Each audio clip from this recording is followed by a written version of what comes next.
Can people hear me?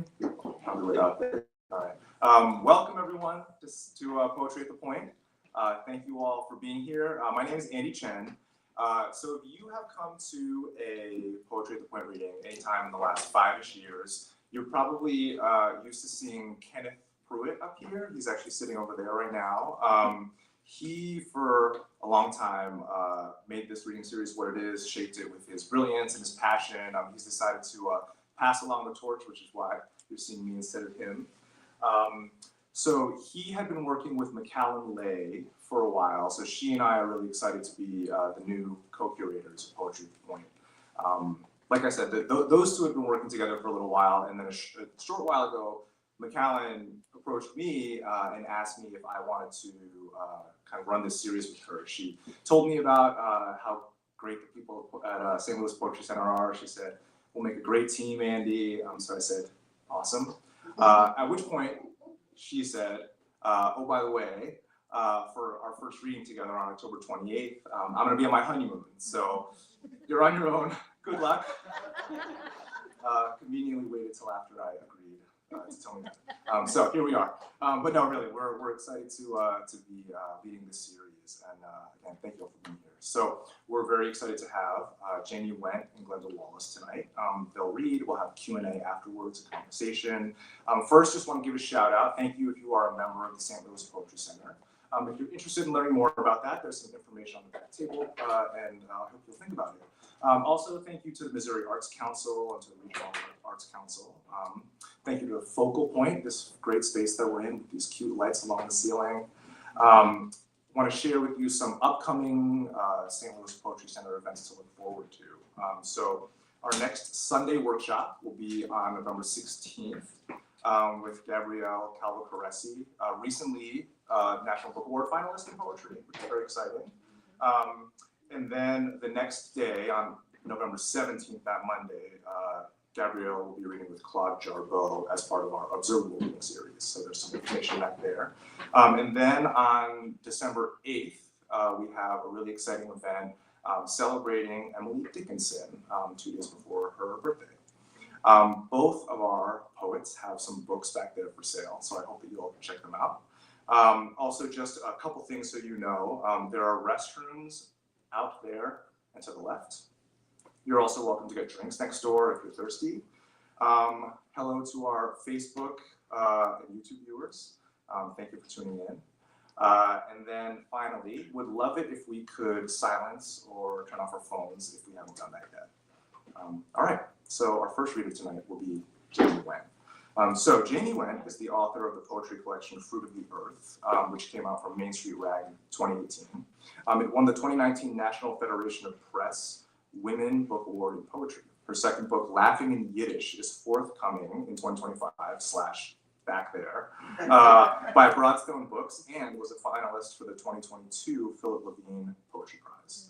Her poems and essays have been published in various journals and anthologies, including Feminine Rising, Green Mountains Review, Lilith, Jet Fuel Review, The Forward, Poetica Magazine, Catamaran, and others.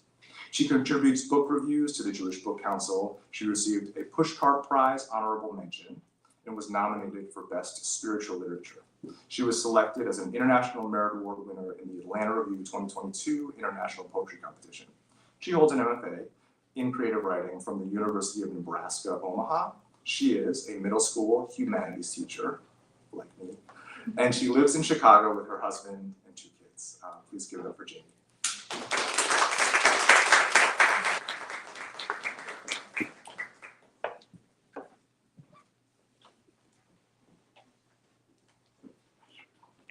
Thank you so much, Andy, and the St. Louis Poetry Center. Thank you for being here. Can you hear me okay? Okay. So my book, Laughing in Yiddish, came out in March. So it's not forthcoming anymore, but it's out. So I'm really excited to read some poems from my book. It's basically my family's immigration story coming to America from Russia. So my great-great-grandparents were living in the Pale of Settlement, which was a part of Russia that's now like Lithuania, Moldova, parts of Poland and Ukraine. Which was an area where it was the only area in Russia where Jews were basically allowed to live. And there was still a lot of religious persecution and pogroms and violence. So they left in the 1880s, made their way to Chicago. And so this book is based on interviews with my grandpa, who just passed away last year. But I have several poems kind of based on interviews with him to understand our family's roots in Chicago and where we came from.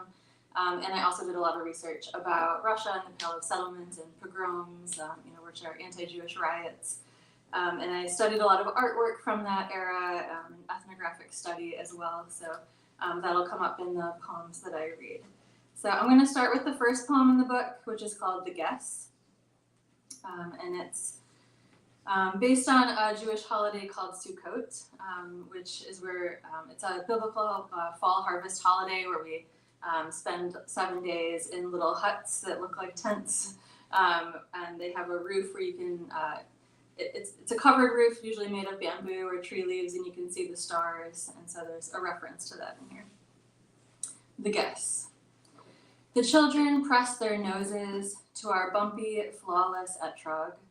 They hold it tightly, inhale its zesty scent, pass it on to apparitions over their shoulders. Winged angels, my ancestors, reunite, mingle and drift, our holy guests visiting during Sukkot. Their ghostliness imitates the 7 patriarchs, uprooted, wounded, their pain hidden like a tattoo.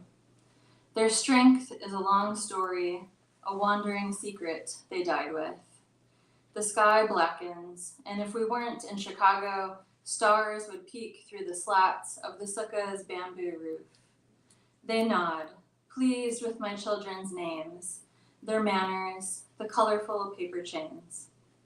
We tell the children, memory is inherited. Ash is in your bones.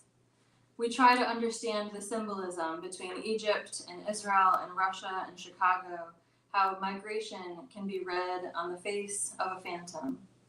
We dwell for hours, curl into the warmth of my ancestors like layered parentheses. I intertwine my fingers with a ghostly grandmother, start braiding my hair into her breath, her rhythm. She speaks oceans, the beating drum of the diaspora, and I am silent, fragmented, unfamiliar like the cracks of a new mother's body. Babushka, the children wear your necklaces, pocket your faith.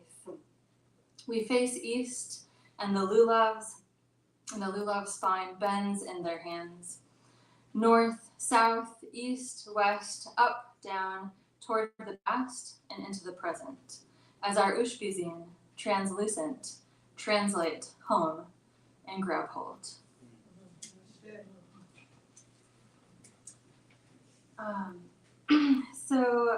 Like I was saying, I studied an ethnographic study by S. Ansky, who was a Yiddish playwright and also an ethnographer.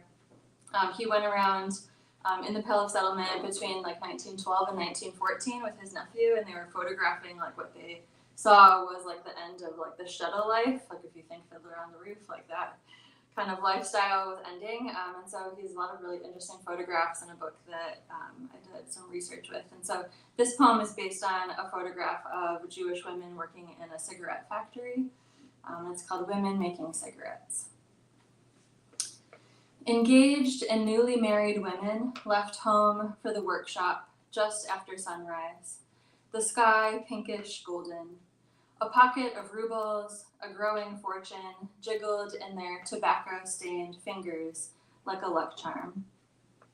The young, shaven, socialist man, the owner, who spoke Russian instead of Yiddish, angered over the local learned men who studied rather than worked.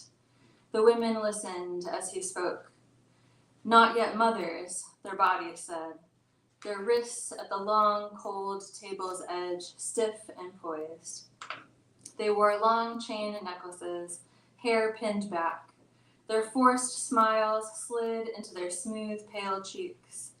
They spent sunlit hours toiling, measuring, spreading tobacco into papers, rolling them tight, stacking them in a pyramid on the center of the work table.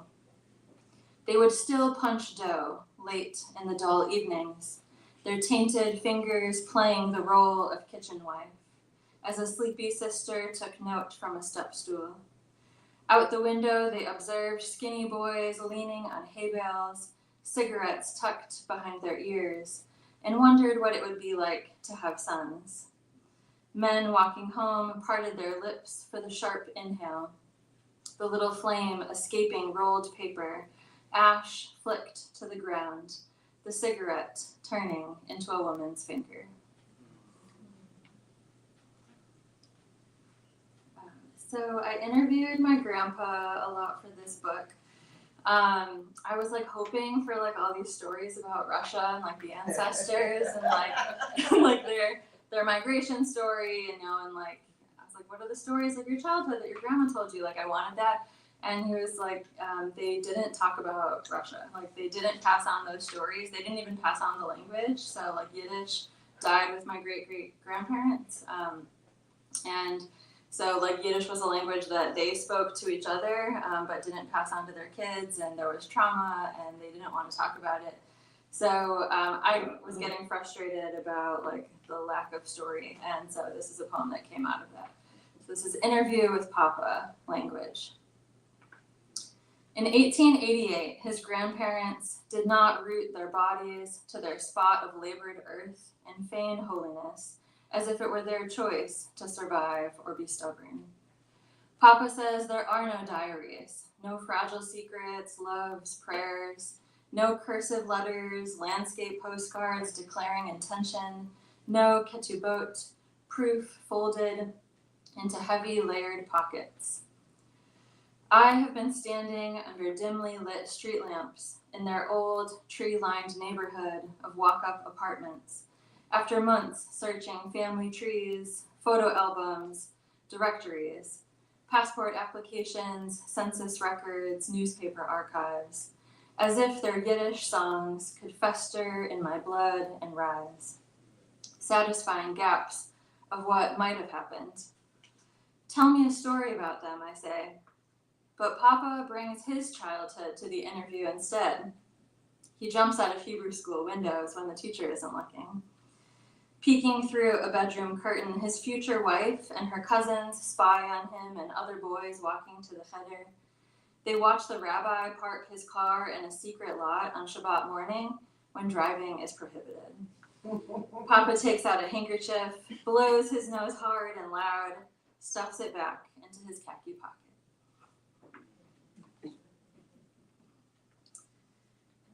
So my great-great-grandpa, his name was Mayer, and he was a peddler on Maxwell Street in Chicago. Maxwell Street it's still there today, and they still have a market like once a month, but it was a very diverse part of Chicago where people just sold things out of carts. Lots of languages were spoken, and so this is an ode to Maxwell Street.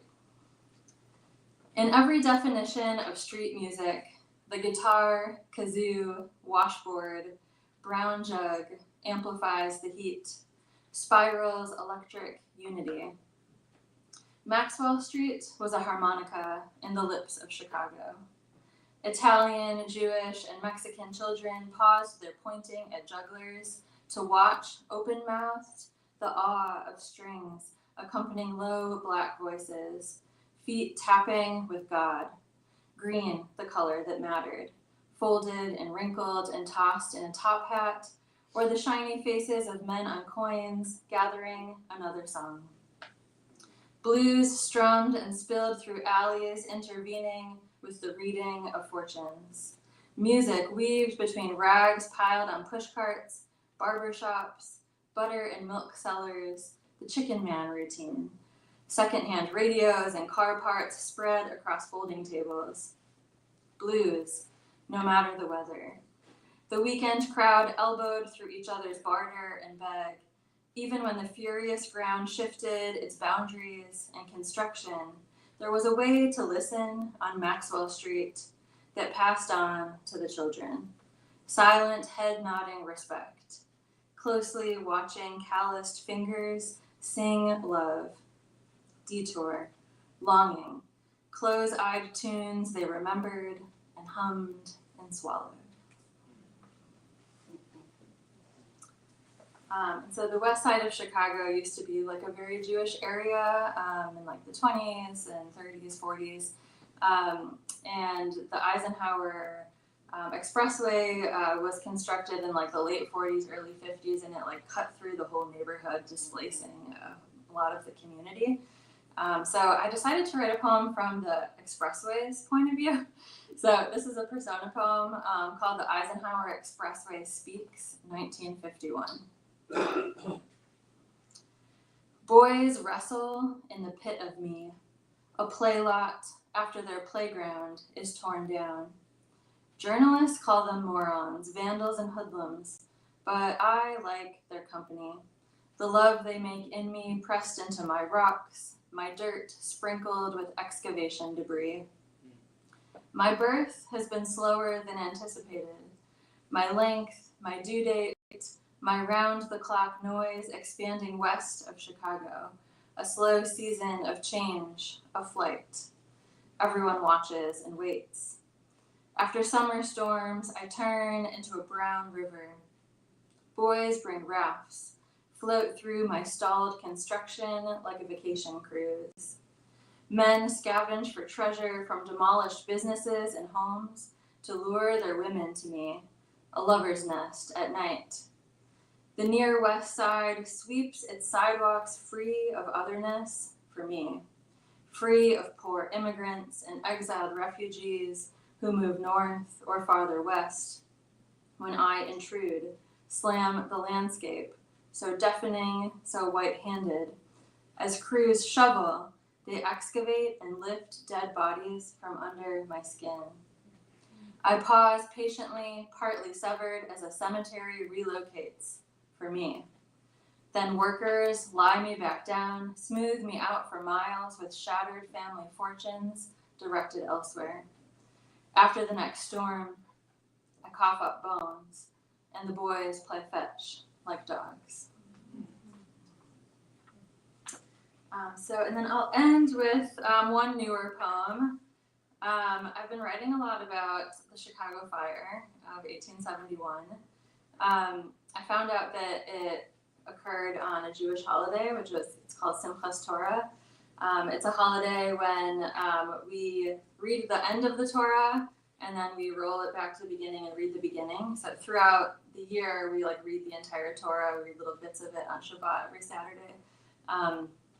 And so it's a holiday kind of about renewal and repetition and storytelling. And when I found out that the fire happened on that day, I was like, I have to write a poem about that. So this is, and there weren't that many Jews in 1871 in Chicago, but there actually were some. And some synagogues survived the fire, some synagogues did not.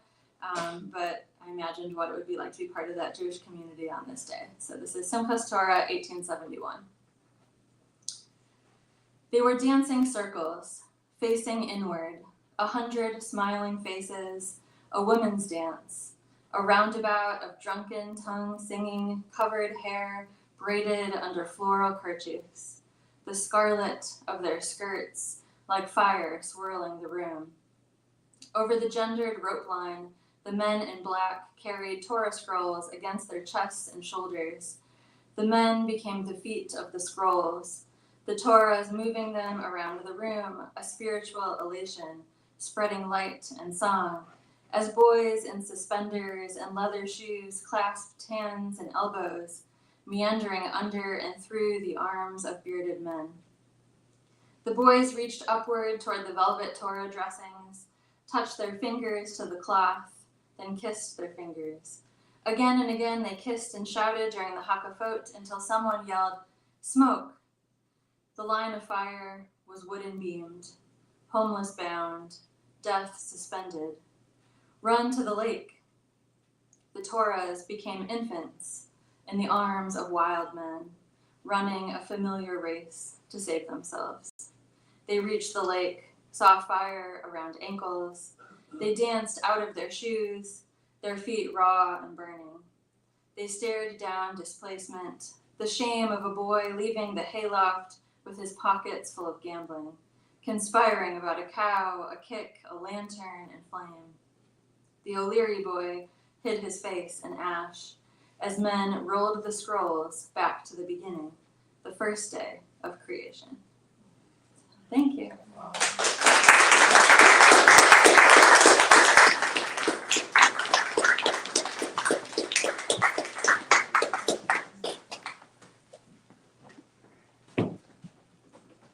All right, our next reader is Glendal Wallace, who is the author of 2 poetry collections, Jewels of Fillmore and Unconnected Thoughts, and, soon to be published, The Prose We Wear.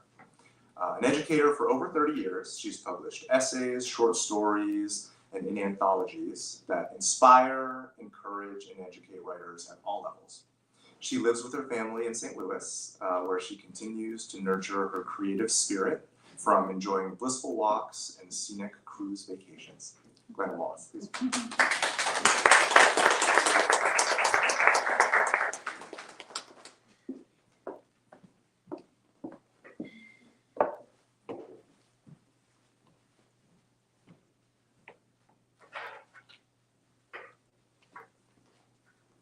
Now I'm here.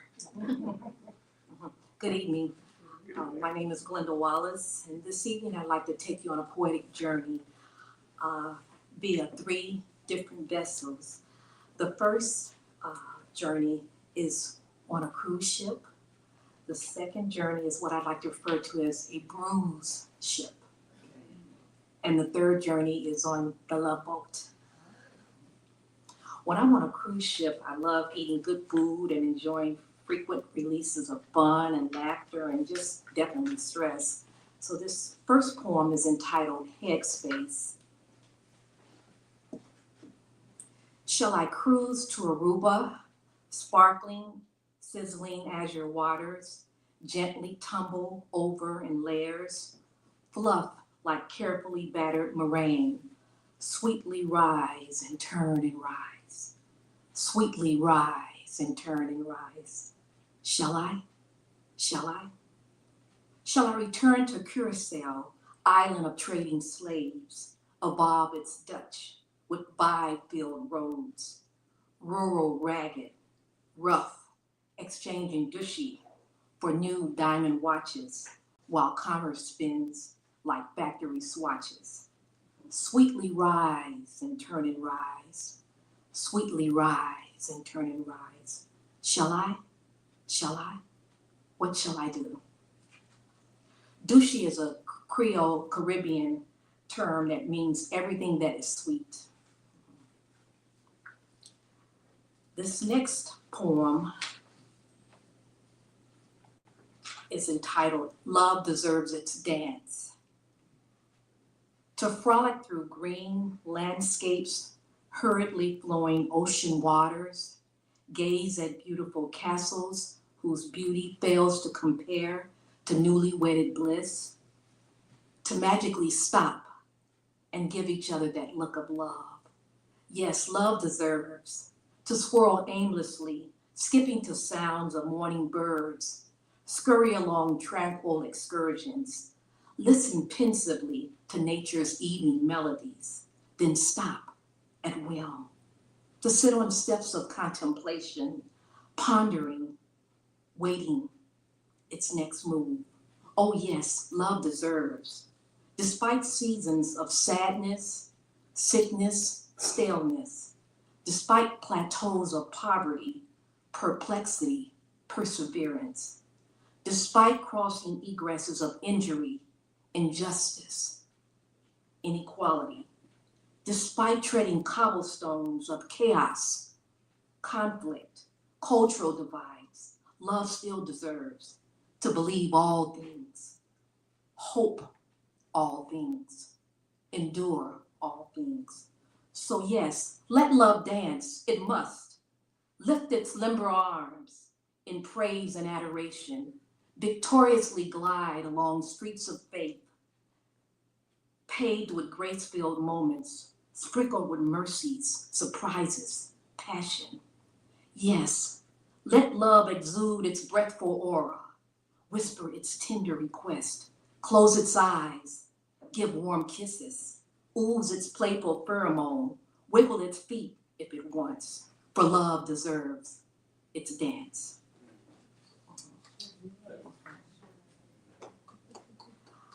This next poem is about a journey that poetry takes, and I call it Poetry as a House Guest.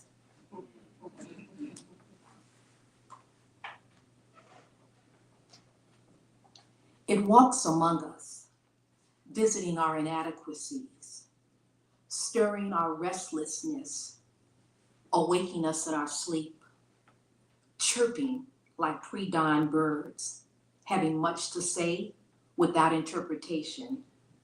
Yes, poetry is a house guest.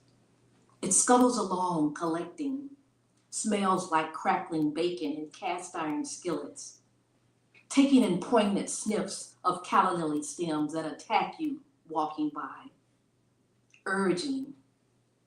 It evokes our presence, timely or not, who can say?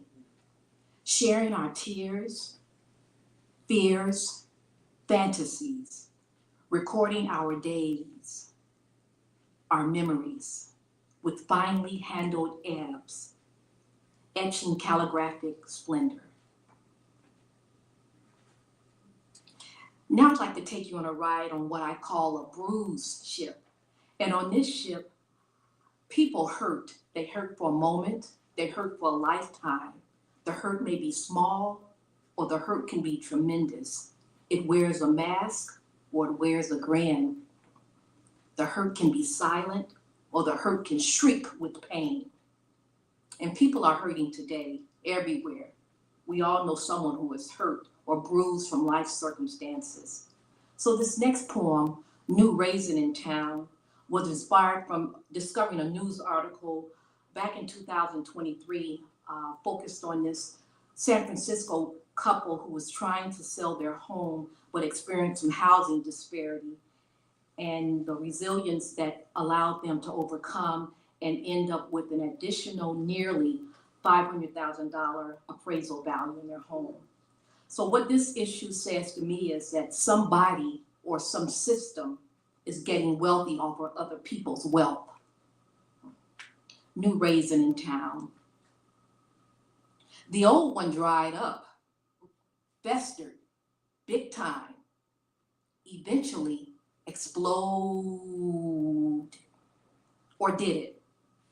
Return to its unceremonious 1960s unrepresented neighborhood. Well, how come this old one had to return to its old stomping ground? Yet, how come this new one had to get another raisin to cover for it? How come this new one had to remove any semblance of itself?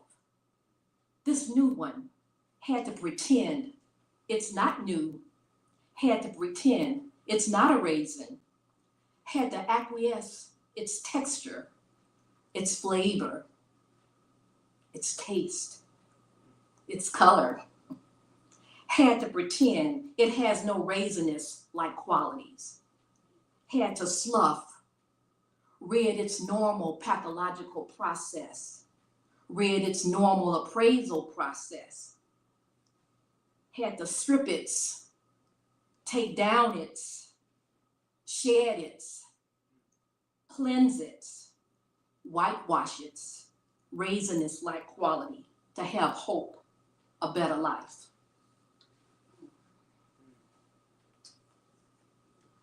This next poem is entitled DNR, Do Not Resuscitate. I was inspired by one of my high school students with special needs. Are there any educators out here in the audience this evening? I'd like to now dedicate this poem to all students who suffer from learning loss, who are not seen and just left by the wayside in education, left to be pronounced not dead, but on life support in the class waiting room. Do not resuscitate. He warms a chair year after year, wondering, wilting, never crying a tear, writes with a pencil, but thinks with a pen. His sterile, struggling mind has gone with the wind. For often he makes a glimpse my way, a vacant stare like a cloudy day. I wonder hard to find a clue, some social work that's tried and true. There lies a host of possibilities besides the one, Lord, help him please. Predecessors have come, but no use it seems. Little Johnny still sits like a light with no beam. His shame, a necklace around his neck, becomes a shackle from educational neglect. His shackle he wears for a life in a cell, to scuttle from class and from class to jail.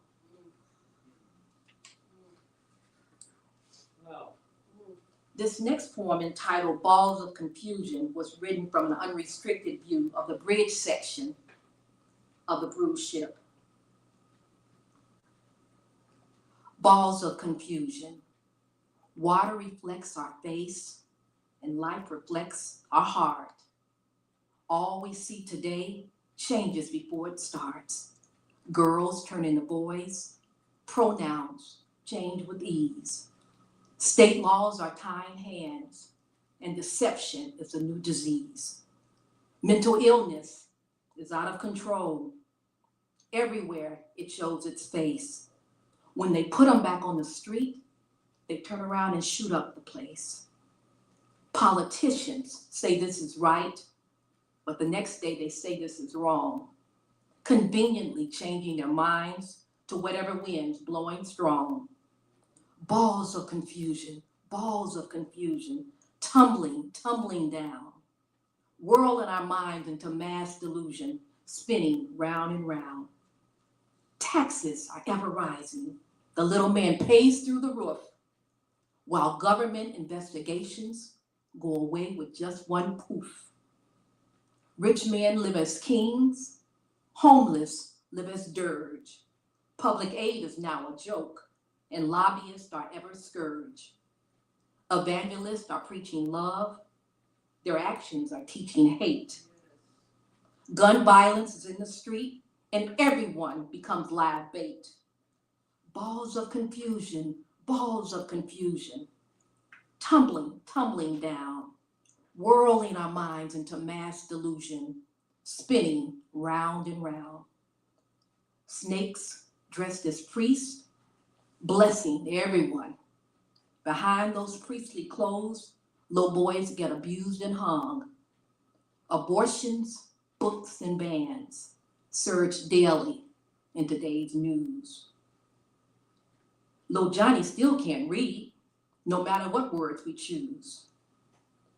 AI is on the scene. Its influence is growing strong. What's real versus what's fake, what's right versus what's wrong. So when life's balls start to settle and ethics fall into place, what judgment will be rendered will show on every face. Balls of confusion, tumbling down, whirling our minds into mass delusion, spinning round and round.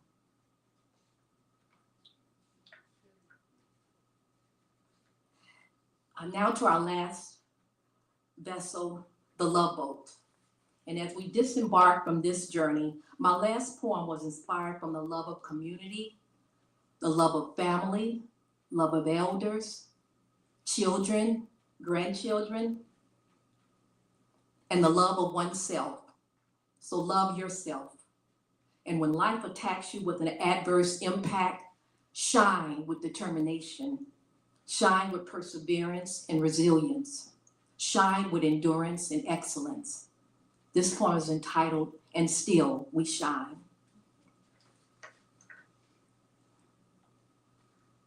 You may purge our past, fracture our future with tainted, toxic lies.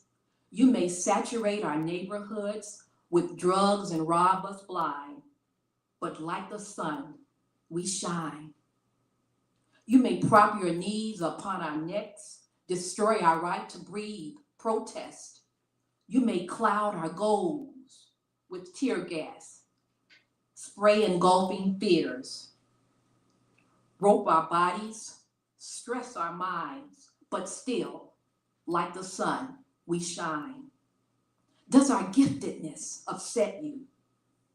Make you wish you had our minds? 'Cause we act like we've got greatness, flowing like money in summertime, like jewels of rich red rubies, like precious emerald mines, all the brightly colored gems. And still, we shine. Does our radiance upset you? Does it take you for a loop? That we speed like lustered pearls, like a bird in just one swoop. You may hide our untold stories, but we sparkle through shades of glory. Your words may cut, your guns may spew. Still, our light will shine right through. Out of the mountain of justice, we shine. Up from skies of bitterness, we shine. We are young pearls, strong and mighty, iridescent in skill and quality, rich and rare, but oh so great, outshining stones of age-old hate. We shine, breaking gifts of beauty and pride. We are the elders with our heads held high. We shine, we shine, we shine. Continue to shine. Thank you.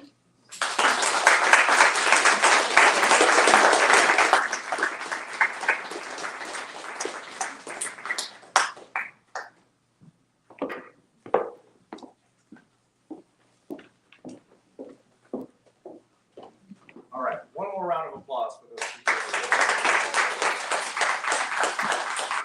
So, like I mentioned before, I'm going to invite both of you back up for just a quick Q&A and just a conversation. So, why don't you two come up and I'll rearrange our stage just a little bit.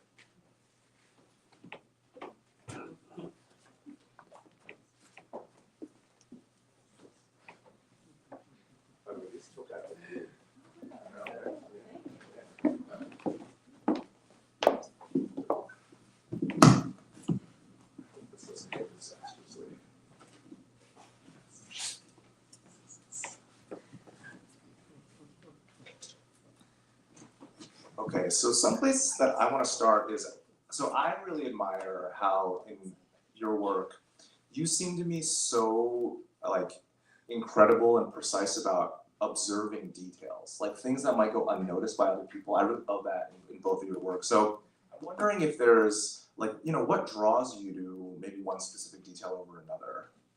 I'll kind of let whichever one of you feels inspired to.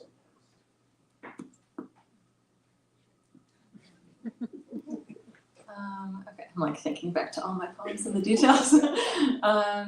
So I'm inspired a lot by like other works of art and conversations that I have and research. And so I think I tend to find the detail like maybe within a painting or within like an ethnographic study like I was talking about, or like these women with the cigarettes, like the cigarettes, I don't know, something about it, like, I think it was because they're stacked in a pyramid, which I just thought was bizarre, right? So like I'll kind of zoom in on a detail and kind of spread the poem out kind of based on that. And usually those details I try and find some connection to like my Jewish identity or to ritual or tradition.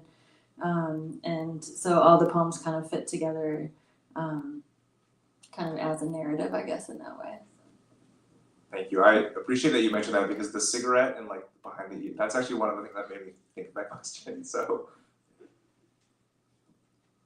For me, life inspires me, and as I focus on in my upcoming book, The Prose We Wear, I suggest that we all wear our prose, that even a child that can't even speak wears their prose, nurse me, clothe me, bathe me, and that even we emanate what we say many times without saying a word. It's an aura, it's a vibe. And not only individuals can have it, places can have it, principalities,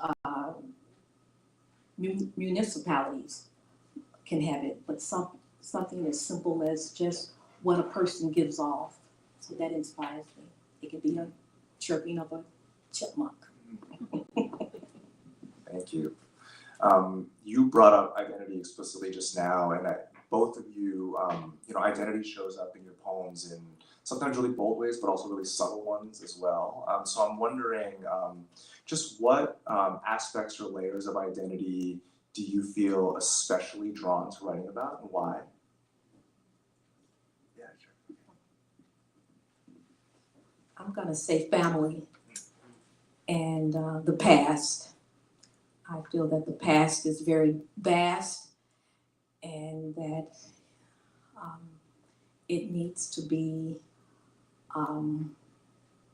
viewed from a perspective of learning to not only our children, but to our children's children and so forth. So identity with past, our elders, and people who have come before us.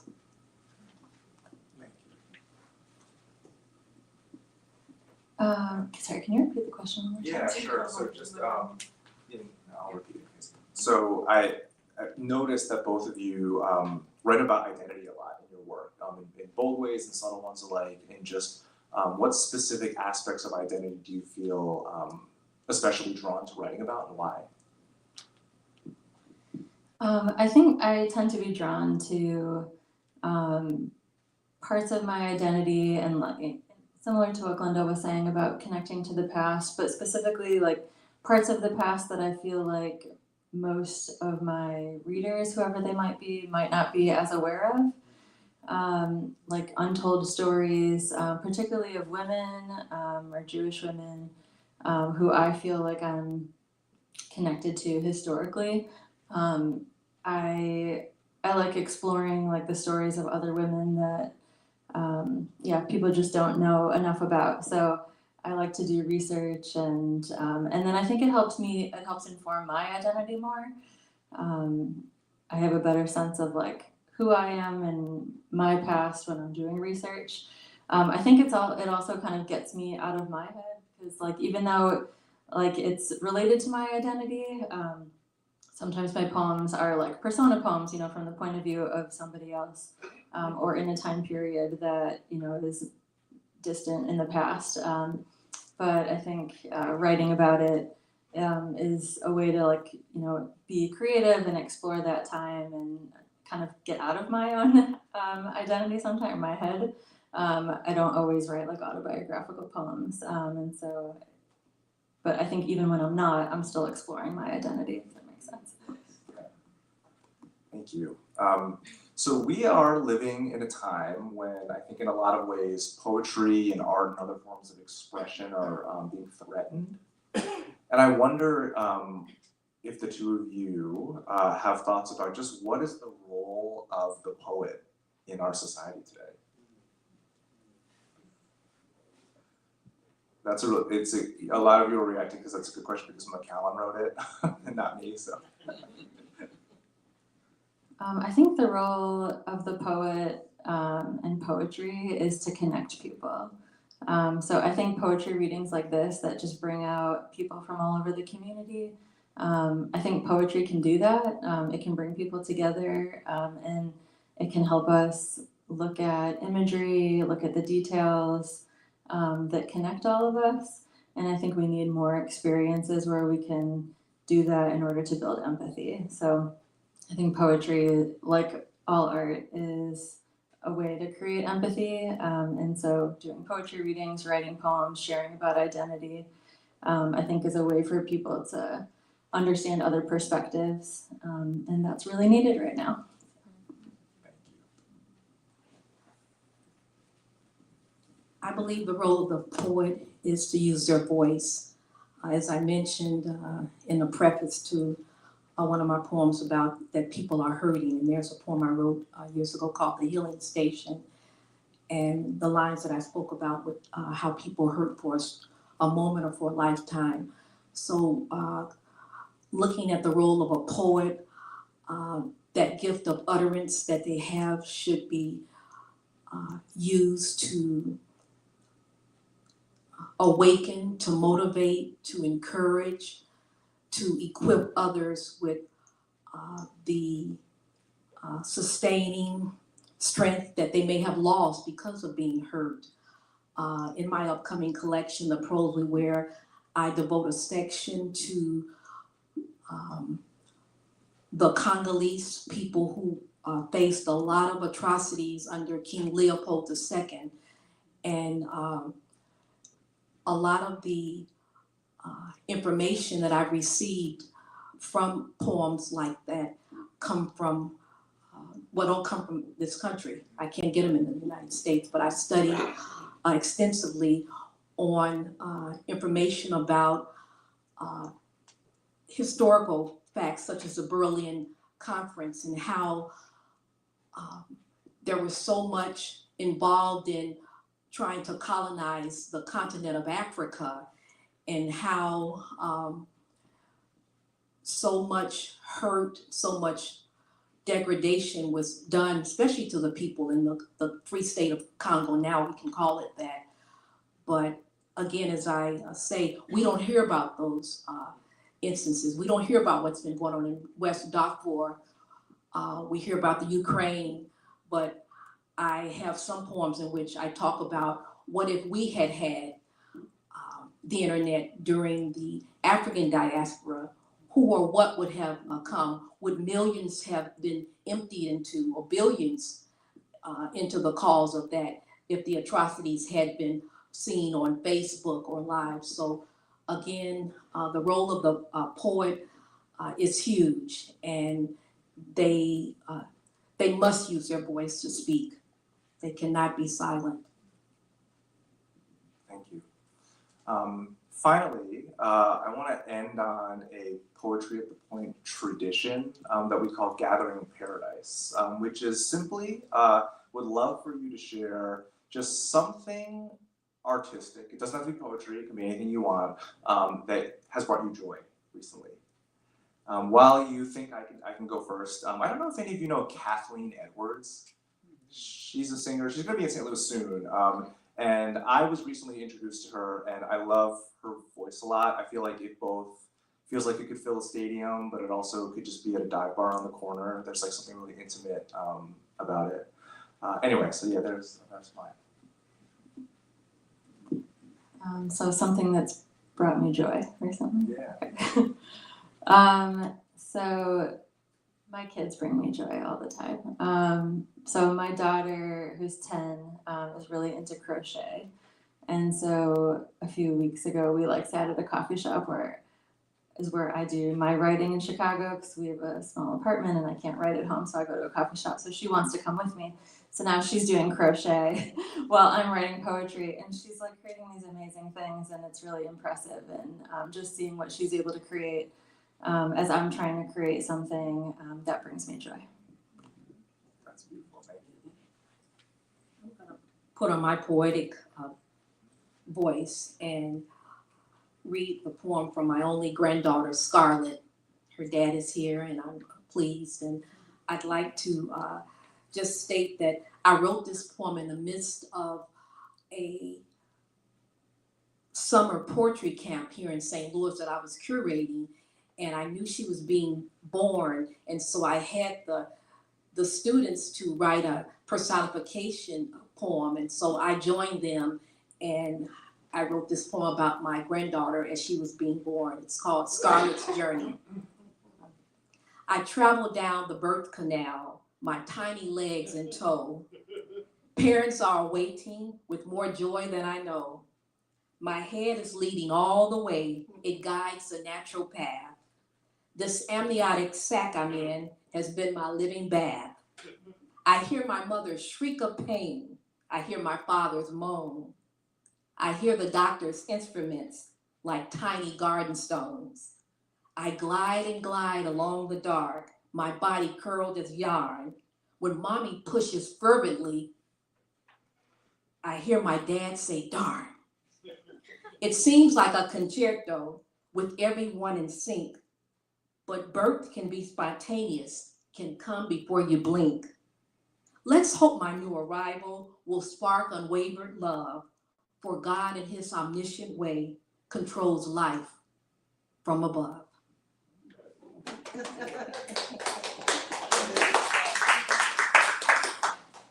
All right, so as we close, I just want to remind you all that we have books in the back for sale, as well as some materials by the St. Louis Poetry Center. We will be back in the new year on January 27th with Kamau Walker and Lydia Golitz. Also, if you want to rewatch the reading, or as a reminder, it is available on Facebook, and hello to anybody who's watching after the 28th. Big thank you to all of you for coming out, to Aaron Quick, the Executive Director of the St. Louis Poetry Center, to my honeymooning co-curator, McAllen, hi McAllen on the stream, and poets. Thank you so much, and thank you. Have a good night.